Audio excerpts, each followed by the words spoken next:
Magandang araw po sa inyong lahat mga katribo.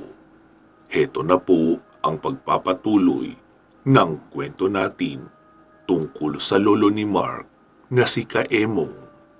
Ipagpatuloy na natin ang kwento. Kumuha ako ng tinapay at kinain ko ito agad. Alam kong ligtas naman ang tinapay na iyon dahil madalas ko itong binibili doon sa amin sa bakery.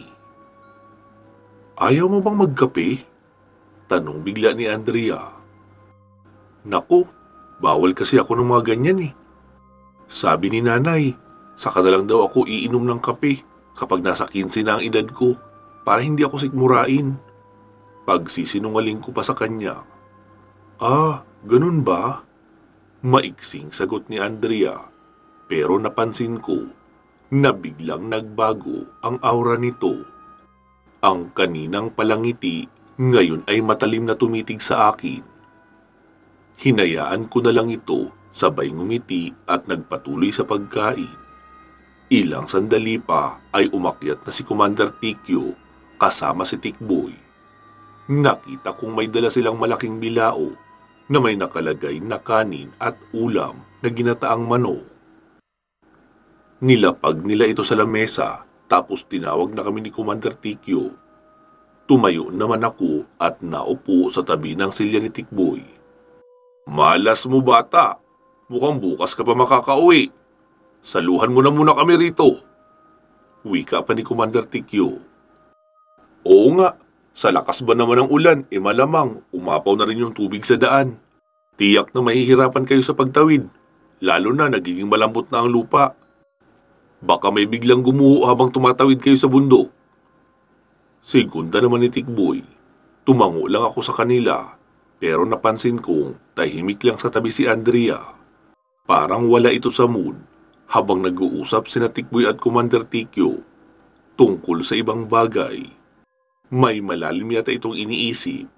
Yung postura ng mukha niya ay mahirap ipinta. Yung tipong nabigo sa isang bagay. Oh, bata, ba't hindi ka pa kumakain? Ayaw mo ba niyan? Tanong pa ni Commander Tikyo sa akin. Ah, sige po, kakain na ako. Sagot ko pa, pero bago ako sumandok ng kanin, ay hinintay ko munang pigilan ako ni Agum. Pero ilang segundo na ang nakakaraan, ay hindi ko pa rin ito naririnig na nagsasalita. Kaya nagpasya na akong kumain. Senyalis lang ito na ligtas ang pagkaing nasa harapan ko. Tinira ko kaagad ang paborito kong ulam na ginataang manok na medyo maanghang. Dahil sa sarap ng pagkakaluto, kaya naparami ang kain ko pati na sa kanin. Hindi naman ako pinigilan ni Commander Tikyo at hinayaan lang akong tsibugin lahat ng kinuha kong kanin at ulam. Mukhang natutuwa pa nga ito dahil magana daw akong kumain. Habang kumakain kami ay tahimik pa rin si Andrea.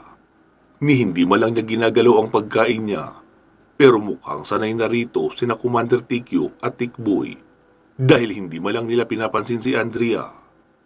Ilan na sa mga kasamahan natin ang nabibiktima ng halimaw na iyon. Paano ba natin iyon masusugpo, Commander? Sakit na talaga siya sa ulo natin. Kapag nagpatuloy pa ito, maaaring umatras na ang ibang mga kapatid natin sa samahan. Baka nga isipin pa ng iba na may traidor sa samahan natin na siyang kumikitil sa sarili nating mga kasama at ibinibintang lang sa halimaw. Wika pa ni Tikboy. Huwag kang mag-alala, Tikboy. Mahuhuli rin natin ang halimaw na iyon. May naisip na ako uli na plano para mahuli natin siya sa bitag ko. Siguradong sa pagkakataong ito, hindi na siya makakawala. Wika pa ni Commander Tikyo na may galit sa mata. Kita ang malaking galit niya habang nakatingin sa kawalan. Naku, lagi mo na lang sinasabi yan, Commander eh. Pero ganun pa rin naman ang nangyayari. Wala na siguro tayong magagawa para mahuli natin yon. Masyadong mailap at mukhang alam na alam lahat ng mga pinaplano natin. Sagot naman ni Tikboy na tila hindi kumbinsido sa naiisip na paraan ng pinuno. Mahuli ko lang talaga ang salot na iyon ay talagang pagpipira-pirasuhin ko ang katawan niya. Galit na sabi pa ni Commander Tikyo. pero natigilan ito nang biglang mapaubos si Andrea. Nag-alala kaagad siya sa babaeng manggagamot nila. Ayos ka lang ba, Andrea? Tanong pa ni Commander. Oo, ayos lang ako. Masama lang siguro ang pakiramdam ko. Medyo nauutal pa na sagot ng babae. Kapansin-pansin ang butil-butil na pawis nito na tumutulo sa kanyang noo. Medyo nagiging maligalig na rin kung tumingin. Mabuti pang magpahinga ka na muna. Maaga pa kayo lalakad bukas. Kailangan mo ng lakas. Ihahatid niyo pa itong bata sa bayan. Utos pa ni Commander. Sige, salamat. Maiwan ko na kayo ha. Pasensya na. Hindi lang talaga maganda ang pakiramdam ko. Tumayo na si Andrea at umalis. Lingid sa kaalaman ni na Commander TQ ay napansin ko ang panginginig ng mga daliri ni Andrea. Hindi ko malaman kung bakit gano'n na lang ito kung manginig. Ngunit nakakasiguro akong masyado itong kinakabahan sa mga sinabi ni na Tikboy at Commander TQ. Pagkaalis ni Andrea ay tinapos na namin ang pagkain. Humiwa pa ng malaking pakwan si Commander TQ para may panghimagas kami. Sa may bintana kami kumakain habang pinagmamasdan ang pagtila ng ulan. Busog na busog ako sa kinain ko.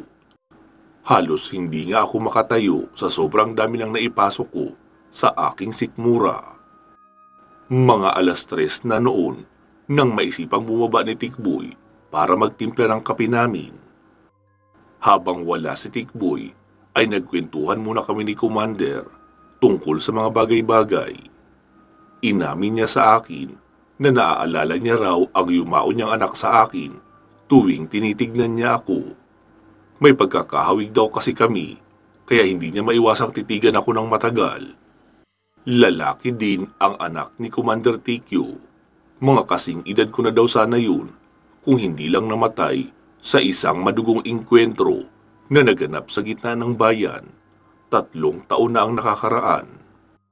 Bago raw nangyari ang masalimuot na araw na iyon, ay birthday ng anak niya. Kaya naisipan niya itong ipasyal sa bayan. Namili sila ng mga laruan at pagkatapos ay kumain sa isang malaking restoran. Subalit, habang papauwi na raw sila, ay tiyempong napadaan sa gilid ng kalsada ang isang truck ng militar. Nakilala nila agad si Commander TQ dahil sa kanyang pilat sa kanang pisngi. Nagsibabaan ang mga sundalo sa truck at tumutok ng mga baril. Sa katunayan, high profile pala ito si Commander TQ na may malaking patong na halaga sa kanyang ulo. Marami na kasi itong napapatay na mga sundalo. Andyan nga't nakapaskil pa ang larawan niya sa mga poste ng kuryente at ilang pader sa bangketa. Dahil sa kasama ni Commander TQ ang anak niya, kaya nag-alangan siyang bumunot ng baril. Ang ginawa niya na lang daw ay tumakbo siya habang hila-hila ang anak. Hinabol sila ng militar hanggang sa mapadpad sila sa mataong lugar. Sa may palengke ay pinagtutumba daw ni Commander TQ ang mga kahon sa gilid ng tindahan. Nagkalat sa daan ang mga paninda na naging dahilan na magkagulo ang mga tao sa palengke. Naalarma ang lahat sa nangyari, kaya nakatawag ito ng pansin sa isang tropa ng pulis na nakatambay sa isang maliit na karinderya. Matinding habulan naman daw ang nangyari hanggang makorner nila si Commander TQ sa isang maliit na grocery store. Dahil dito, napilitan na gumamit ng baril si Commander. Dahil napuno na ang kalsada ng puwersa ng militar at mga pulis. Nagsipulasan kaagad ang mga customer papalabas ng grocery store. Nang magkasagutan ng putok ang dalawang panig. Tumagal rin ng ilang minuto ang barilan bago humupa ang kanilang bakbakan. Kita sa gilid ng daan ang mga ususero na animoy nanonood lang ng pelikula ng shooting accident na nangyayari. Sa loob naman ng grocery ay makikitang umiiyak na si Commander TQ habang akay-akay niya sa braso ang kanyang nakahandusay na anak na tinamaan ng bala. Dead on the spot daw ang kanyang anak matapos tumago sa katawan nito ang 3 bala na mula sa mga sundalo na tumapo sa buhay noon. Dahil sa galit daw ni Commander TQ, ay binunot na nito ang 2 granada na nakalagay sa kanyang bag. Walang takot niyang itinapon ito sa labas at ilang sundalo ang nasawi kasama ng mga pulis na nasabugan.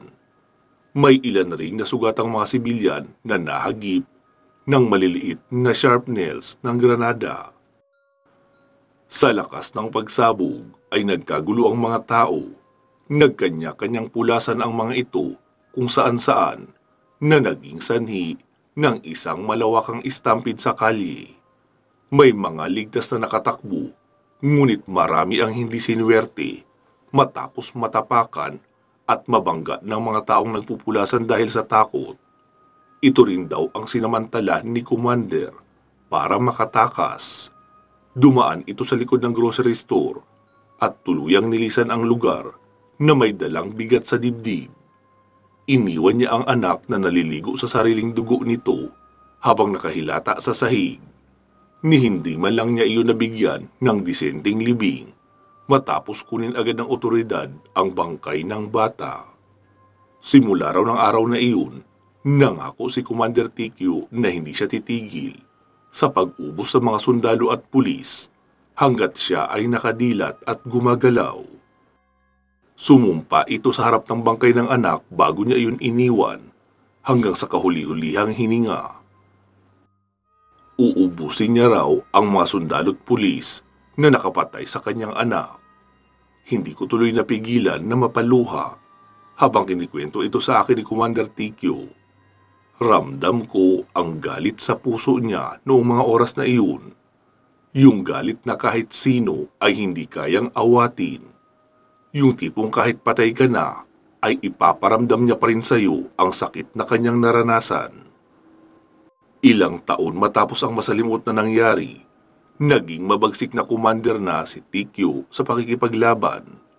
Dito pa mas lalo umugong at nakilala ang pangalan niya sa iba't ibang panig ng lalawigan. Dahil sa mararahas niyang pamamaraan, ay naging matunog ang pangalan niya sa lahat. Kaya mas lalong tumaas ang presyo ng kanyang ulo sa watchlist ng mga militar. Napabilang na siya sa most wanted na mga notorious na terorista sa bansa. Kinikilala siya bilang mabagsik na commander na walang awa kung pumatay.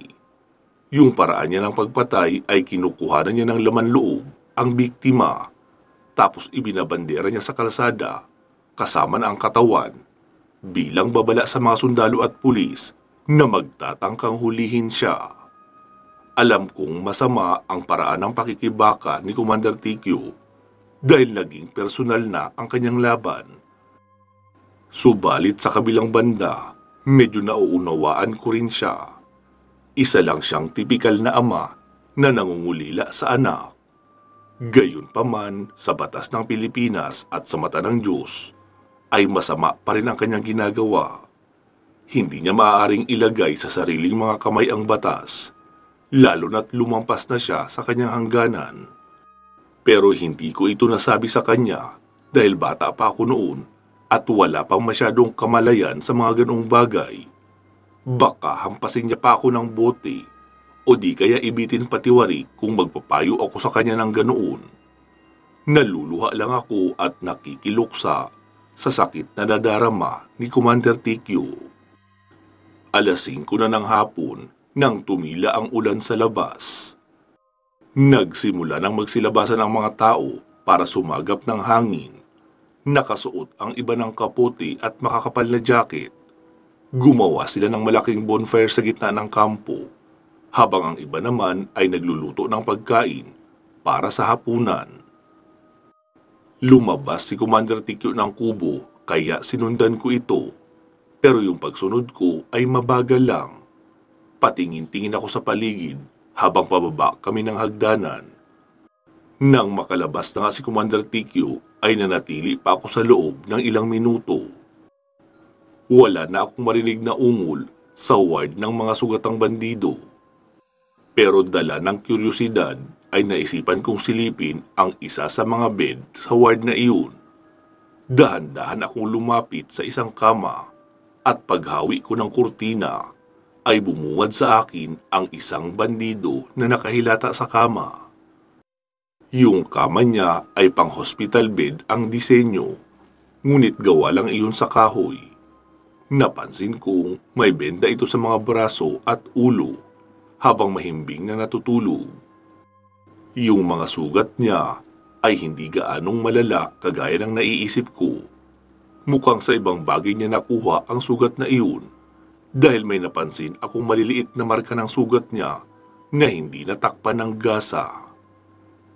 Parang mga bakas ng kalmot ng pusa ang naroon, pero ang nakakapagtaka ay parang hindi ito naghihilom. Makikita na may namumuong mga nana sa sugat nito at sobrang baho na ng amoy. Pero parang kasing baho ng nabubulok na laman ng isda. Yung tipong nasa loob ka ng palengke tapos lahat ng lansa ay pumapasok sa ilong mo. Ganun na ganun yung amoy niya. Habang pinagmamasdan ko yung sugat ay bigla akong hinawakan ng lalaki sa kamay. Nagitla ako sa ginawa niya at muntik na akong mapasigaw. Ngunit sumenya siya na huwag akong maingay. Binitawan niya ang kamay ko. Nagsalita ito ng marahan. Umalis. Hindi ko maintindihan yung sinasabi niya, kaya nilapit ko pa kaunti ang tenga ko. Bigla niyang hinila ang manggas sa damit ko at bumulong sa kabilang tenga ko. Dahil dito, lalo kong naintindihan ang gusto niyang sabihin. Umalis ka na rito, bata. Mapapahamak ka lang. May halimaw. Natigilan sa pagsasalita ang lalaki at napansin kong nanlalaki ang mga mata niya habang nakatingin sa likuran ko. Hindi niya na naituloy ang sasabihin, parang takot na ito. Sinundan ko ang tinitignan niya at nagulat din ako dahil nakatayo na pala si Andrea sa likuran ko. Hindi ko malang naramdaman ang kanyang paglapit. Biglang nanlamig ang katawan ko na parang binuhusan ng isang timbang tubig na may yelo. Magkasabay na nanlaki ang mata namin ng lalaki. Hindi ako nakapagsalita agad sa sobrang gulat. Anong ginagawa mo dito? Medyo mataas na boses ni Andrea. Nanlilisik ang mga mata niya at nagpapalipat-lipat ng tingin sa amin noong lalaki. Hindi ko alam kung ano ang sasabihin ko o idadahilan. Para akong tuod na napako sa kinakatayuan. Nag-umpisang manginig ang katawan ko, yung tipong parang hihimatay na ako sa takot. Nagulat ako nang biglang hawakan ng lalaki ang kamay ko. Napalingon ako sa kanya. Nababasa ko sa mga mata niya na para bang sinasabing huwag akong matakot. Walang ano-ano'y may narinig kaming mga yabag na patungo sa amin. Oh, Andrea, nandito ka pala.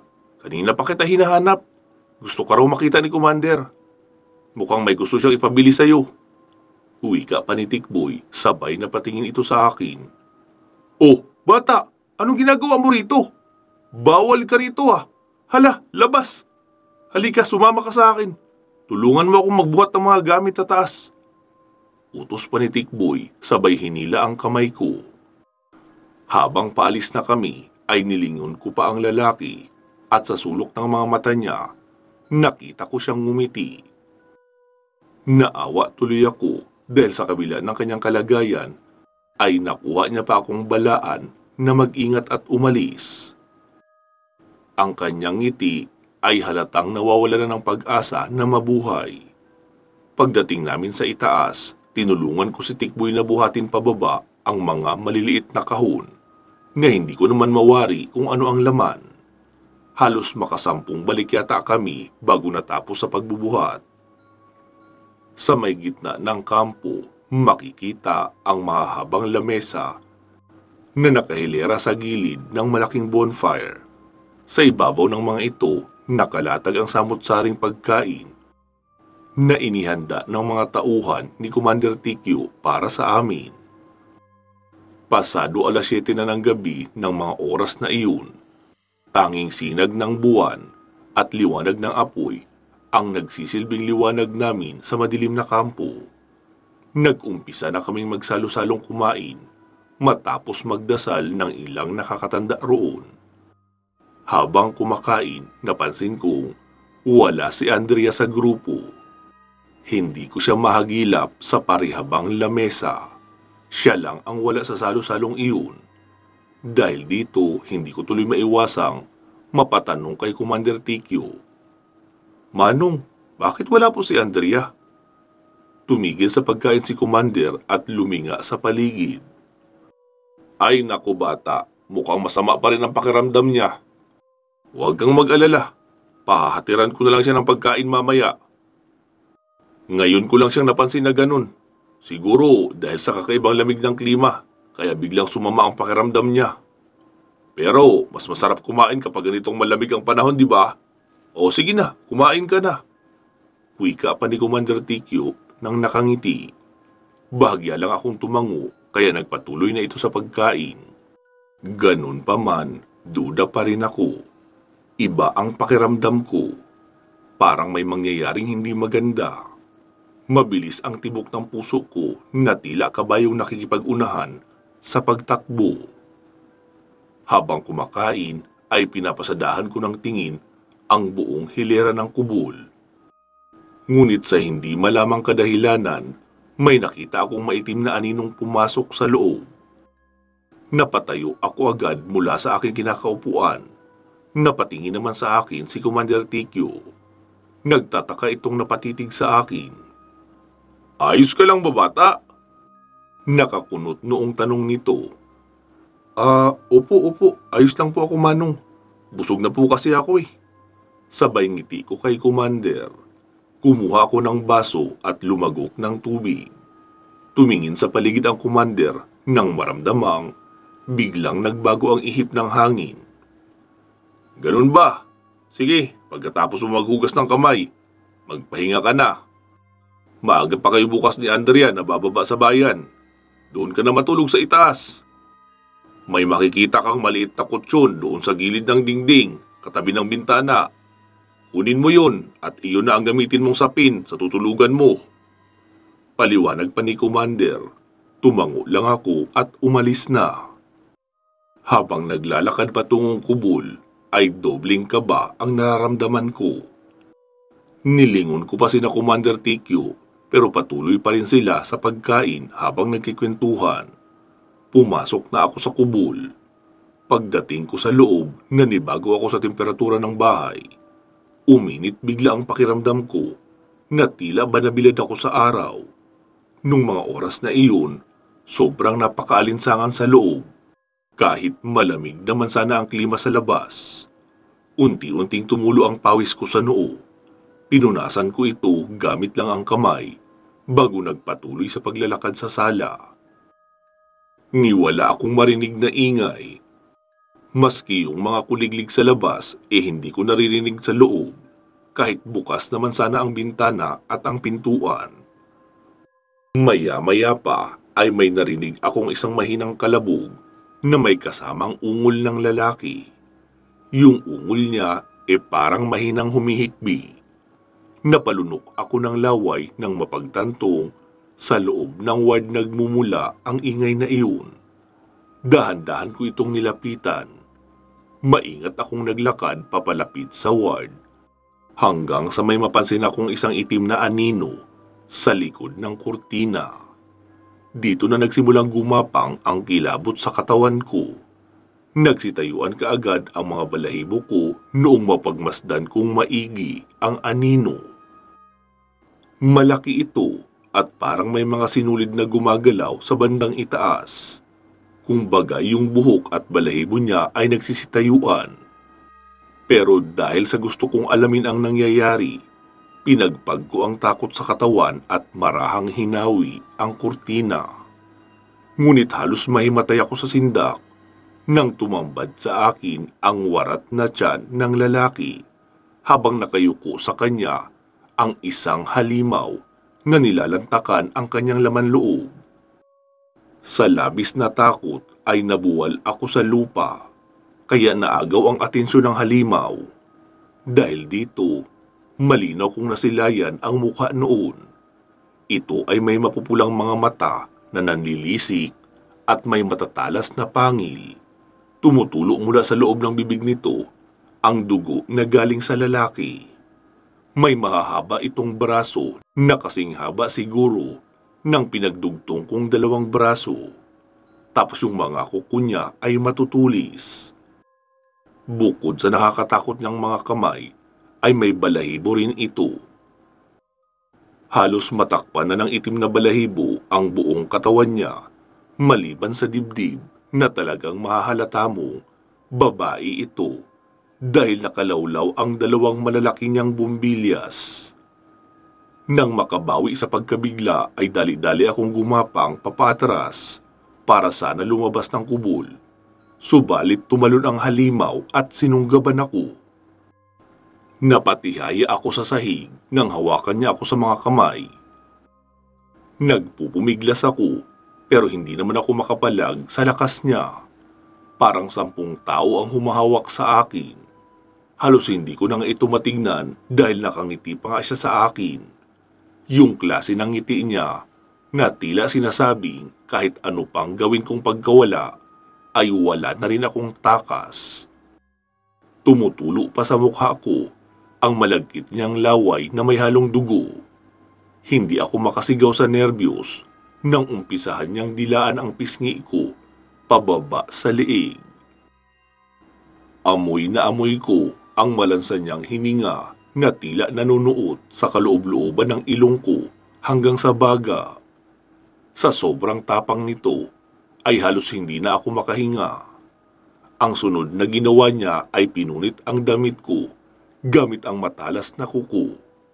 Napapapikit ako sa sobrang hapdi dahil nasasagi ng kuko niya ang dibdib ko. Dahan-dahan at pababa ng pababa ang pagpunit niya sa suot ko. Hanggang sa magtagumpay na siyang masira ito. Naging triple na ang takot ko sa mga oras na iyon. Pakiramdam ko ay katapusan ko na talaga. Hindi ako makasigaw kahit anong pilit ko. Sinusubukan ko namang ibuka ang aking bibig pero ayaw makisama.